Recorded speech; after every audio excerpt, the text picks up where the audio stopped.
పండగలైనా పెళ్లిళ్లైనా వస్త్రాలకు వేదికొక్కటే అదే SR shopping mall. Family అంతటికి unlimited offers. ప్రస్తుతం మనతో పాటు ఉన్నారు మెదక్ ఎంపీ రఘునందన్ గారు. ఒకసారి ఆయనతో మాట్లాడదాం. సార్ నమస్తే అండి.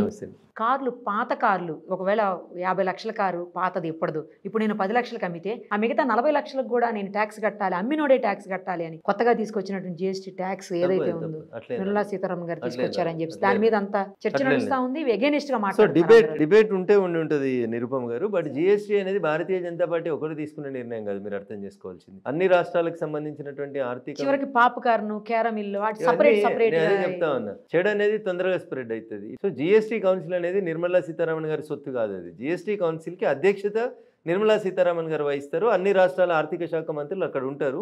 అందరి అభిప్రాయాన్ని కన్సిడరేషన్లోకి తీసుకున్న తర్వాత కొత్తది ఏమైనా తీసుకొస్తారు.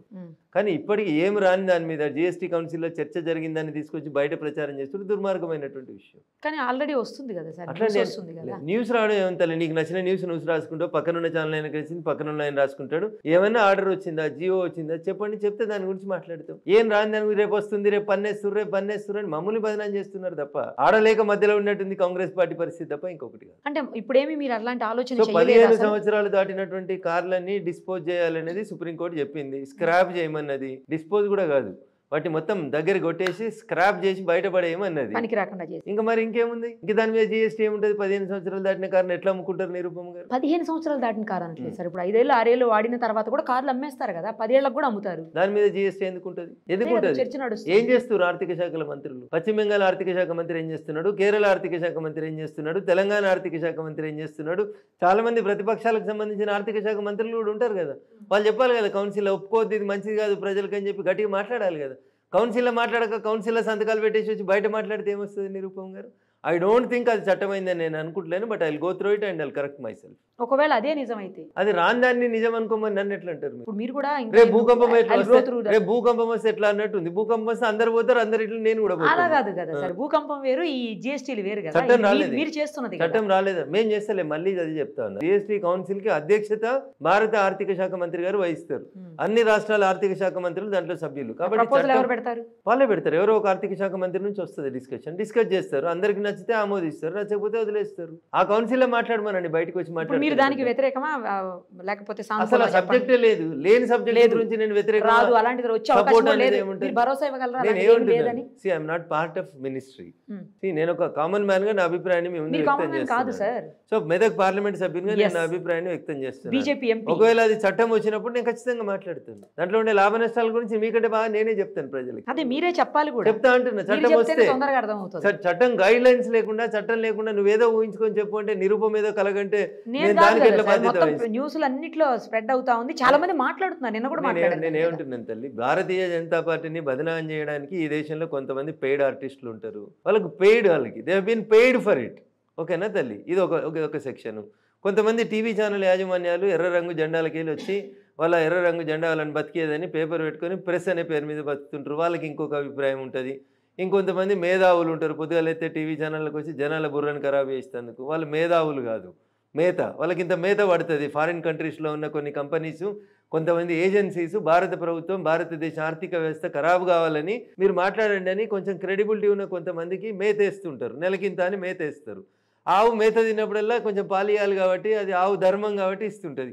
ఈ మేతావులు బీజేపీని బదనాం చేయాలి కాబట్టి, నెలకింత జీతం తీసుకుంటున్నాం కాబట్టి రాని దాన్ని వచ్చిందని టీవీ ఛానళ్ళ కూర్చొని చర్చ పెడుతుంటారు. అట్లా when there is a subject, మీరు సబ్జెక్ట్ తీసుకోనండి, నేను మాట్లాడతా. ఈ దేశంలో ఉన్న మేధావులకు సమాధానం చెప్తాను.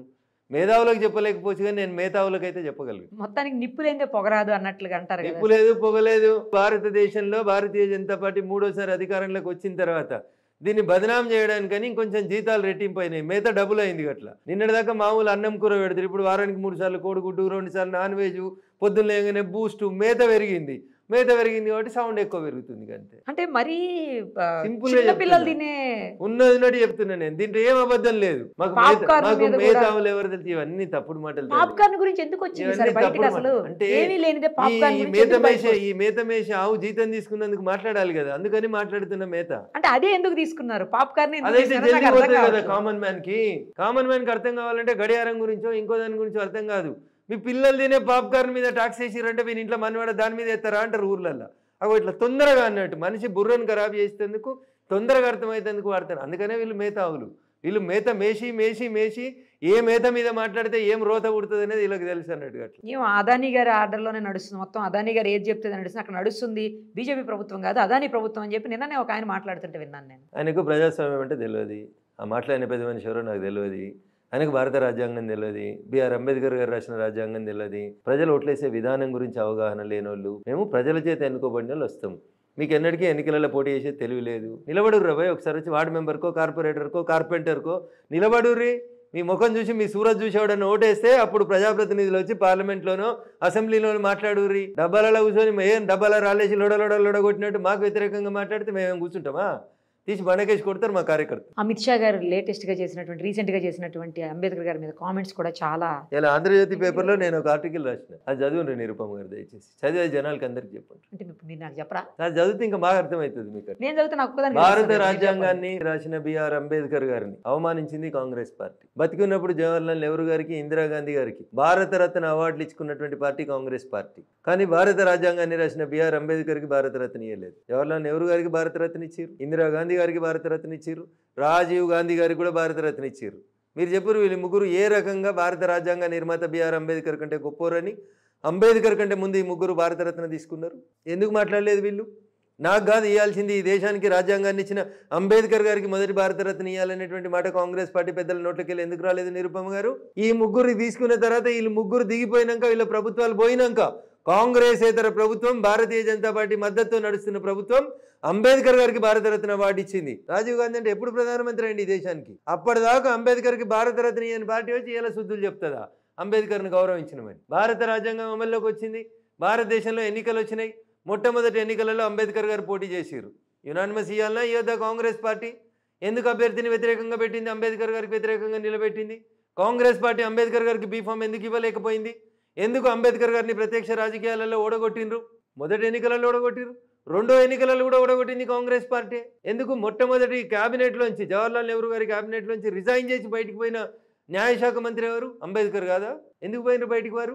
ఇన్ని చేసి 100 ఎలకల్ని తిన్న తర్వాత పిల్లి చెప్పిందట నిరుపమ గారు. అక్క నేను 100 ఎలకల్ని తిన్నా, బాగా పాపం చేసినా, కాశీకోయి గంగల మునిగొత్తా అని చెప్పిందంట. అట్లుంది. ఆఖరికి ఒక మాట చెప్పురు, తెలంగాణలో కాంగ్రెస్ పార్టీ అధికారంలోకి వచ్చింది, ప్రజాపాలన నడుస్తుంది.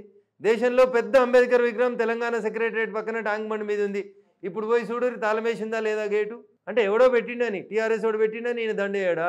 వేసిండా మన డిసెంబర్ 6కి? వేయాలన్నా వద్ద అంబేద్కర్ విగ్రహానికి? సెక్రటరియట్కి 100 అడుగుల దూరం లేదా విగ్రహం? వేసిరా?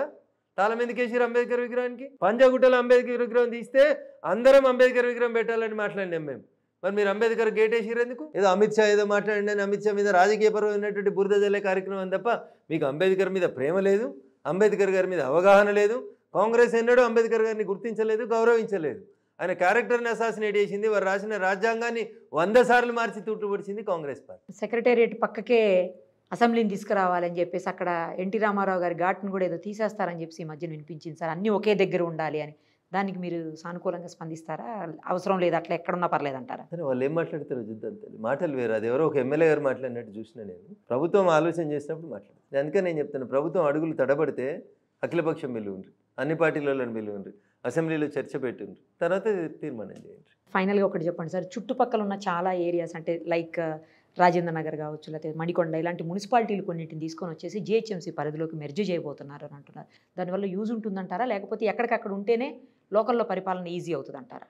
లోకల్ బాడీస్ చిన్నగా ఉంటే బాగుంటుంది, బట్ పరిపాలన సౌలభ్యం బాగుంటుంది. But issue is ring road లోపల ఉన్నటువంటి అన్ని మున్సిపాలిటీలు, గ్రామ పంచాయతీలను కలిపి ఒక కార్పొరేషన్ కింద తీసుకురావాలనే ఆలోచన, ముందస్తు ఆలోచన, ముందు జాగ్రత్త కొద్దీ తీసుకోవాల్సిన ఆలోచన. కానీ అక్కడ ఉండే ప్రజల కష్ట సుఖాలను కూడా వింటే బాగుంటుంది, అక్కడ ఉన్న సమస్యని కూడా అడ్రస్ చేస్తే బాగుంటుంది. I support it.